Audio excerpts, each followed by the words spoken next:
श्री गणेशाय नमः. श्री सरस्वती नमः. श्री गुरुभ्यो नमः. श्री दत्तात्रेयाय नमः. श्री रुक्मिणी पांडुरंगाभ्यां नमः. सर्वज्ञ ज्ञाता तू होसी, ते ज्ञाते पण दिसो न देसी.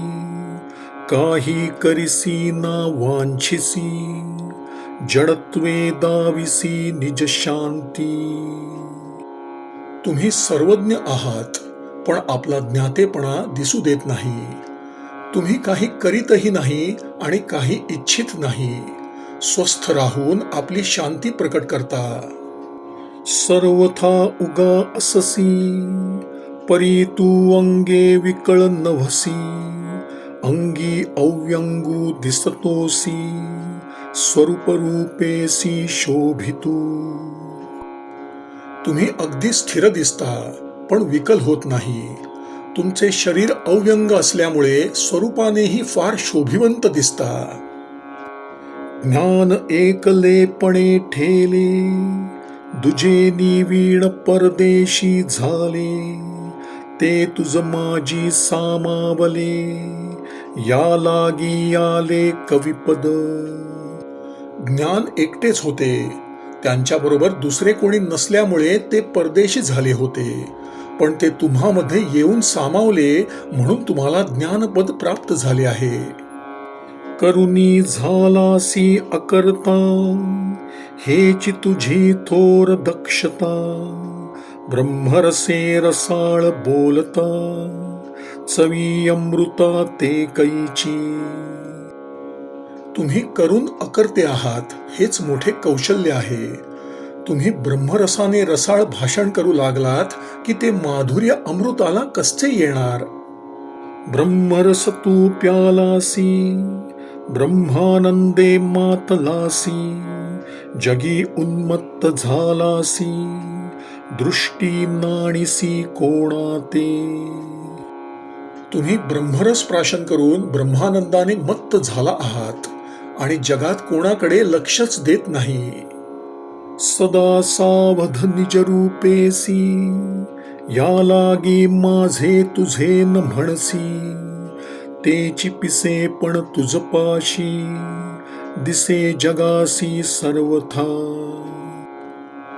तुम्ही सदा सर्वदा आत्मस्वरूपात जागृत असल्यामुळे माझे तुझे असे कधी म्हणत नाही.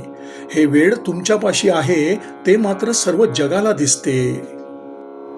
निजबोधे तृप्त झालासी, परमानंदे निवालासी.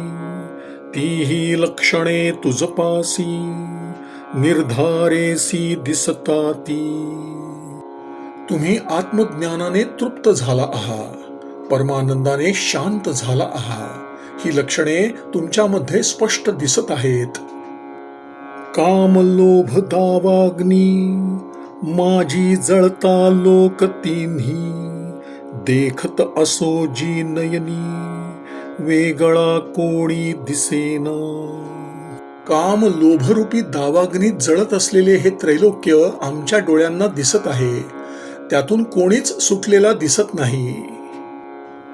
ते दावाग्नी माझी असता, तू न पोळसी गा अवधूता.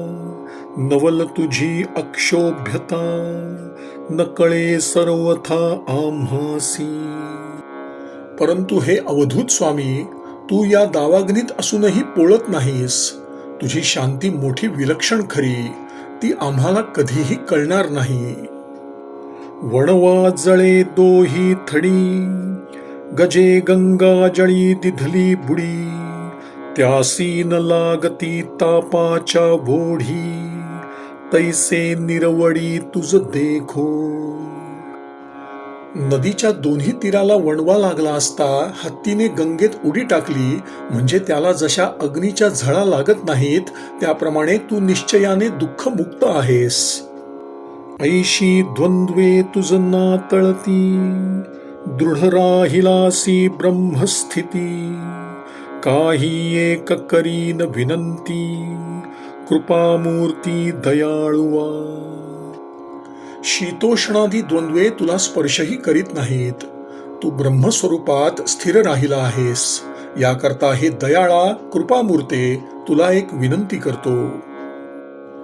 तू ब्रह्मवेत्ता ब्राह्मण, निजानंदे परिपूर्ण, त्या आनंदाचे कारण विशद करून सांगावे. तू ब्रह्मवेत्ता ब्राह्मण असून आत्मानंदाने परिपूर्ण आहेस. त्या आनंदाचे कारण मला स्पष्ट करून सांग. तू देही वर्तसी विदेह स्थिती, तुझ विषय आतळू न शकती. हे अलिप्तपणाची प्राप्ती, कवण्यारी ती तुझ झाली. तू देहात असून विदेह स्थितीत वागत आहेस. तुला विषय स्पर्शही करीत नाहीत. इतका अलिप्तपणा तुला कोणत्या उपायाने प्राप्त झाला? तुझ नाही रायाची भीड, न करिसी धनवंताची चाड. दीनवचन मानिसी गोड, पुरविसी कोड निजबोधे. तुला राजाची भीड नाही, धनिकाची चाड नाही. गरिबाचे भाषण मात्र गोड मानतोस आणि त्यांचे मनोरथ आत्मज्ञानाने पूर्ण करतोस. ऐसा केवळ तू कृपाळू, आर्तबंधू दीन दयाळू. निजात्म भावे तू केवळू, भक्तवत्सलू भावार्थे. असा तू अत्यंत कृपाळू आहेस. तू दुःखार्तांचा बंधू दीन दयाळ आहेस आणि तू केवळ आत्मभावाने भक्तवत्सल आहेस. ऐसा यदुचा संवादू, आवडी सांगे गोविंदू. उद्धवासी म्हणे सावधू, हृदयी बोधू धरावा. श्रीकृष्णाने यदुराजाचा हा संवाद आनंदाने सांगितला आणि तो उद्धवाला म्हणाला की आता हा बोध सावधान चित्ताने ग्रहण कर. श्रीराम श्रीराम श्रीराम श्रीराम श्रीराम श्रीराम श्रीराम श्रीराम श्रीराम. श्री सद्गुरु चरणार्पणमस्तु.